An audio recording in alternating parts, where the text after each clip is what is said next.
Muy buenas tardes. Iniciamos nuestro segundo repaso informativo del día en la emisión central de Noticias Ahora. Diosdado Cabello, ministro de Relaciones Interiores de Venezuela, confirmó la detención de Armando José García Miragaya, un científico y profesor de química que habría tenido contacto con el FBI para brindar información, según Cabello, información falsa sobre la ubicación de misiles iraníes en Venezuela.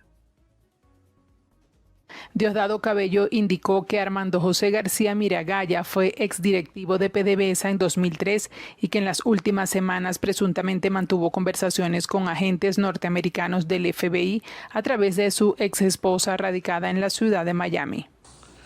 Un profesor de química, académico, científico, que tiene a su ex esposa en Estados Unidos y lo pone en contacto con el FBI porque él le va a decir dónde están ubicados los sitios de lanzamiento de los cohetes iraníes en Venezuela.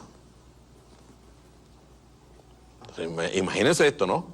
Están dándole consistencia con un académico ante el discurso de la señora que quiere que bombardeen a Venezuela, que quiere que lancen cohetes contra Venezuela, que lancen misiles contra Venezuela sin importar dónde caigan, porque su obsesión es el poder. Diosdado Cabello dijo que el objetivo era crear los argumentos científicos para darle sustento a las denuncias de María Corina Machado sobre la presencia de armamento extranjero en territorio nacional. En el teléfono de García Miragaya, según Diosdado Cabello, se encontró un mapa donde se señalaba el estado Falcón, cerca de la refinería de Amuay, como uno de los supuestos sitios de lanzamientos de misiles hacia Estados Unidos. También confirmó la confiscación de armas en el estado Zulia y Miranda, destacó la captura de varios ciudadanos que aseguró tenían bajo su resguardo fusiles, granadas y teléfonos celulares. Y 2.700 presuntos integrantes del Tren de Aragua han sido detenidos en Estados Unidos. Así lo aseguró el presidente de ese país, Donald Trump, al ofrecer un balance sobre su plan contra la migración ilegal. El presidente de Estados Unidos, Donald Trump, afirmó este martes que en 5 meses su administración ha arrestado a más de 2.700 miembros de la pandilla venezolana Tren de Aragua, incluyendo un grupo arrestado en junio con 280 armas. Señaló igualmente que las autoridades policiales han deportado a 11.888 migrantes con récords criminales en Estados Unidos. Las declaraciones del mandatario estadounidense se produjeron este martes durante la inauguración del nuevo centro de detención para migrantes en el estado de Florida, conocido como Alligator Alcatraz, que esperan que cuente con jueces de inmigración in situ para acelerar las deportaciones. El gobernador de Florida, Ron DeSantis, indicó que están ofreciendo a los funcionarios de la Guardia Nacional y a otros miembros de Florida para que actúen como jueces de inmigración en el nuevo centro de detención para migrantes instalado en medio del humedal de los Everglades, uno de los más grandes del país, poblado por caimanes. De esta manera, el gobernador republicano indicó que los migrantes que fueran trasladados al centro serían juzgados en 1 o 2 días y deportados inmediatamente, acelerando todo el proceso. Alligator Alcatraz tiene capacidad para retener a 5.000 migrantes y está ubicado en un paraje natural repleto de humedales de alto valor ecológico por la fauna y la vegetación que lo rodean. Por ello, esta instalación ha sido objeto de protestas de políticos y ambientalistas que denuncian que las autoridades incumplieron la ley para acelerar la construcción del centro, que según DeSantis llevó 8 días. Las autoridades de Florida también están construyendo otro centro de detención para migrantes que estará ubicado cerca de la ciudad de Jacksonville. Y con la fuerte política migratoria implementada por Donald Trump, el fenómeno de la migración inversa complica a países como Panamá y Colombia cuando los migrantes no pueden llegar a sus países de orígenes por falta de recursos. Tras varios años de un constante flujo hacia el norte, cada vez son más los migrantes que hacen un alto en el camino o regresan a sus países de origen forzados por la falta de recursos, los obstáculos en las fronteras, el desencanto del sueño americano y la incertidumbre por las políticas migratorias desde el retorno de Donald Trump a la Casa Blanca. El retorno no es fácil, muchos migrantes usan rutas terrestres y marítimas para evitar el Darién y enfrentan limitaciones por falta de documentación para acceder a vuelos humanitarios o programas de retorno voluntario mientras persisten sus condiciones de vulnerabilidad. En la localidad de Miramar, un pequeño pueblo del Caribe panameño, muchos chocan con la barrera del Darién y el alto costo de continuar en una embarcación. Decenas de migrantes, la mayoría venezolanos, esperan poder embarcarse hacia Colombia tras quedarse sin recursos para continuar su recorrido. Es el caso de María Elvis Campos, quien recorrió el Darién con sus 4 hijos y esperó durante más de un año la cita de asilo en México. Sin embargo, con el regreso de Trump, nunca recibió la notificación. Fue entonces cuando regresó a Brasil, pero el retorno se ha convertido en otro calvario. ¿Qué hago yo aquí? México es una tortura para nosotros los migrantes, incluso hasta el que habita en él, que es de allá, pues también.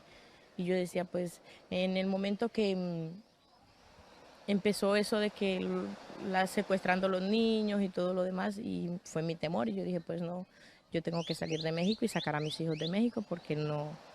Ni la gente que son de allá vive tranquila, entonces dije... El fenómeno de tránsito inverso también se agudiza en Colombia. Durante los primeros 5 meses del año, más de 10.000 migrantes, en su mayoría venezolanos, han regresado caminando por el Darién, enfrentándose no solo a las dificultades de la zona y el clima, sino también exponiéndose a redes de trata y violencia sexual. Autoridades venezolanas aseguran haber reactivado un programa llamado Gran Misión Vuelta a la Patria, que ha permitido el retorno de cerca de 5.600 personas deportadas desde Estados Unidos, algunos en vuelos con escala en Honduras y México. Tras el cambio de políticas en Estados Unidos, Ecuador no ha registrado un retorno masivo de personas. Sin embargo, en el país andino se registran cada vez más salidas de connacionales hacia Argentina, contabilizando más de 7.700 en lo corrido del año. Este desplazamiento se atribuye a la falta de oportunidades y la creciente inseguridad que vive el país. Perú enfrenta también una situación compleja. Además de acoger a más de 1,5 millones de migrantes venezolanos, el país lidia con la suspensión de fondos de cooperación internacional, lo que ha limitado la atención a poblaciones migrantes en situación de vulnerabilidad. En República Dominicana, este fenómeno tiene una particularidad, pues la política de deportaciones masivas de haitianos indocumentados ha resultado en un aumento de los retornos voluntarios. Entre enero y mayo de este año se contabilizan más de 153.000 haitianos deportados. Este panorama de migración inversa en América Latina evidencia el impacto de las restricciones migratorias impuestas por el gobierno de Trump, la falta de recursos, la violencia en las rutas y el desencanto del sueño americano. Miles de personas emprenden este retorno sin medidas de protección ni iniciativas de cooperación binacional, enfrentando además diversos peligros. En otro tema, expertos consideran que un posible retiro de Venezuela del Consejo de Derechos Humanos de la Organización de Naciones Unidas significaría un mayor aislamiento del país ante la comunidad internacional. La administración de Nicolás Maduro ha abierto un debate acerca de la permanencia de Venezuela en el Consejo de Derechos Humanos de la ONU, tras el último informe del organismo que dio cuenta de detenciones arbitrarias, violaciones del debido proceso y desapariciones forzadas, en medio de continuas denuncias de tortura y malos tratos a ciudadanos detenidos por razones políticas en el país. Evidentemente, el informe pone una vez más de manifiesto una realidad que cada vez es más inocultable. Es un trabajo serio, bien documentado, de un organismo internacional con prestigio, con credibilidad, de manera que la respuesta para el gobierno es, digamos, tiene muy poco margen de maniobra, más allá de hacer como lo ha hecho en otras oportunidades, en ocasiones anteriores, patear la mesa. Desconocer las decisiones, los diagnósticos de la ONU y de su comisionado de derechos humanos es una posición por lo menos inhumana frente a lo que hoy pasa en Venezuela en materia de violación de derechos humanos. Para los especialistas, la imagen de Venezuela en materia de derechos humanos se presenta cada vez más deteriorada y su salida de los diversos organismos multilaterales, lo que evidencia es un aislamiento cada vez mayor.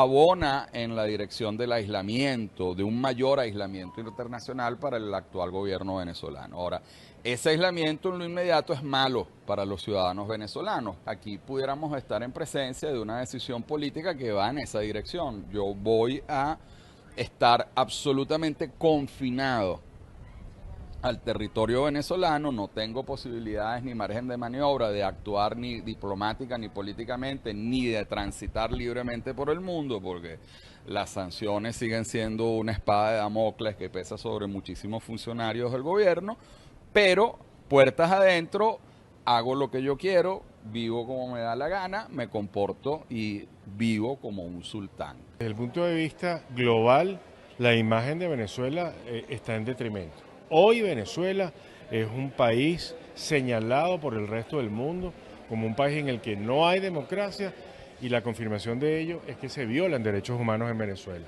Lamentablemente, esas declaraciones del ciudadano presidente de la Asamblea Nacional dejan muy mal parada la imagen del país.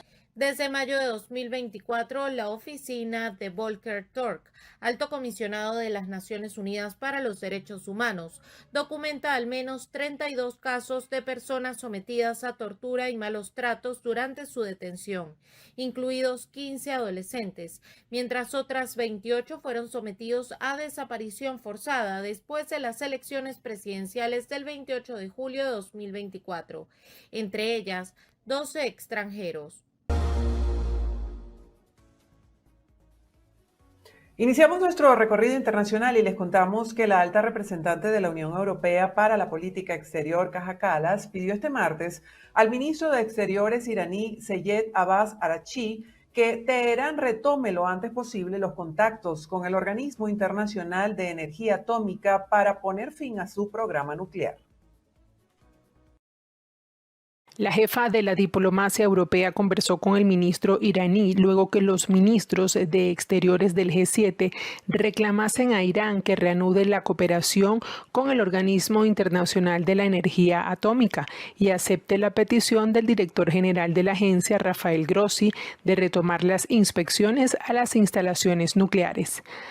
Kallas aseguró que la Unión Europea está preparada para facilitar el contacto de Teherán con la agencia de la ONU.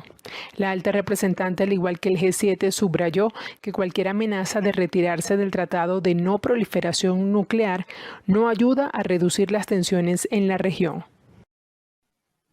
Y el Mercosur celebra su cumbre semestral en Argentina en el marco de la guerra comercial. Veamos.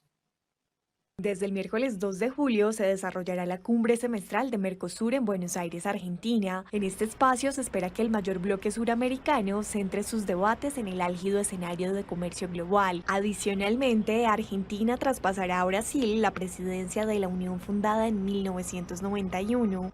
Las deliberaciones tendrán como escenario el Palacio San Martín, sede de la Cancillería Argentina, donde en la mañana del miércoles habrá una reunión ordinaria del Consejo Mercado Común, órgano de decisión política del Mercosur que se integra por los ministros de Exterior de Argentina, Brasil, Paraguay, Uruguay y Bolivia. Según fuentes oficiales, durante el miércoles en la tarde se sumarán al Consejo de Mercado Común los cancilleres y otros representantes de los estados asociados: Chile, Colombia, Ecuador, Guyana, Panamá, Perú y Surinam. Como parte de esta cita semestral, para el miércoles a primera hora también está prevista una reunión de los ministros de Economía y los presidentes de los bancos centrales de los países del bloque. Se espera que el Consejo de Mercado Común apruebe diversos proyectos de resolución y definan los textos de las declaraciones finales de la cumbre, los cuales serán puestos a consideración de los presidentes. Los jefes de Estado deliberarán en una sesión prevista para la mañana del jueves, en la que el argentino Javier Milei traspasará al brasileño Luis Ignacio Lula da Silva la presidencia semestral de Mercosur. A la cumbre también asistirán, en principio, los presidentes de Paraguay, Santiago Peña, y de Uruguay, Yamandu Orsi. Por su parte, Bolivia estará representada por su canciller Celinda Sosa.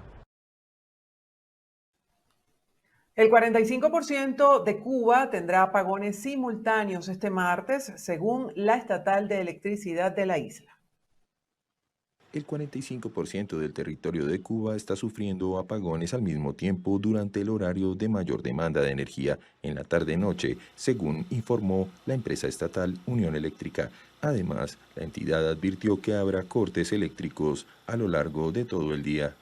La falta de combustible y el mal estado de las centrales térmicas con décadas acumuladas de explotación están dentro de las principales causas de los frecuentes apagones, según el gobierno cubano. Los cortes alcanzan actualmente las 20 horas diarias en amplias regiones de Cuba, entre ellas grandes ciudades como Santiago de Cuba y Holguín. En La Habana oscilan entre las 8 horas varias veces al día, incluyendo noches y madrugadas. La Unión Eléctrica, perteneciente al Ministerio de Energía y Minas, prevé para el horario pico en la tarde-noche una capacidad máxima de generación eléctrica de 1.995 megavatios para una demanda de 3.500 megavatios. Esto supone un déficit de 1.505 megavatios y una afectación de 1.575 megavatios. Es frecuente que los valores reales superen el pronóstico oficial. Actualmente, 6 de las 20 unidades de producción termoeléctrica están fuera de servicio por averías o mantenimientos. Además, 97 centrales de generación distribuida se encuentran fuera de servicio por falta de combustible. Las temperaturas máximas que se registran en Europa hacen que los gobiernos tomen algunas medidas. Por ejemplo, en París se ha ordenado el cierre parcial de la Torre Eiffel. Veamos. Europa arranca julio bajo fenómenos meteorológicos extremos. Mientras gran parte del continente sufre una intensa ola de calor, Moscú vive el verano más frío de su historia reciente. En el sur de Europa las temperaturas alcanzan valores récord. En España y Portugal los termómetros rozan los 43 grados, en Francia los 41 y en Italia los 40. Alemania supera los 38 y Reino Unido mantiene la alerta por calor con máximas de hasta 35 grados en el sureste. Las autoridades han puesto en marcha medidas excepcionales. En París se ha cerrado parte de la Torre Eiffel y se han restringido los desplazamientos por la alta concentración de ozono. En Italia queda prohibido el trabajo al aire libre en las horas centrales del día y 17 ciudades permanecen en alerta roja. Las playas tampoco ofrecen alivio. El Mediterráneo occidental alcanza los 30 grados en superficie, mientras el Cantábrico oriental supera los 24. A esta situación se suman tormentas, riesgo de incendios y evacuaciones por lluvias torrenciales en países como Austria y Turquía. En contraste, Moscú vive un verano inusualmente frío. Este lunes fue el 30 de junio más gélido desde que existen registros, con apenas 12,6 grados, rompiendo marcas de hace más de 60 años. Además, las precipitaciones acumuladas son las más intensas desde 1980, según los servicios meteorológicos rusos. La inestabilidad continuará en los próximos días, con previsiones de alivio solo en zonas del Atlántico europeo.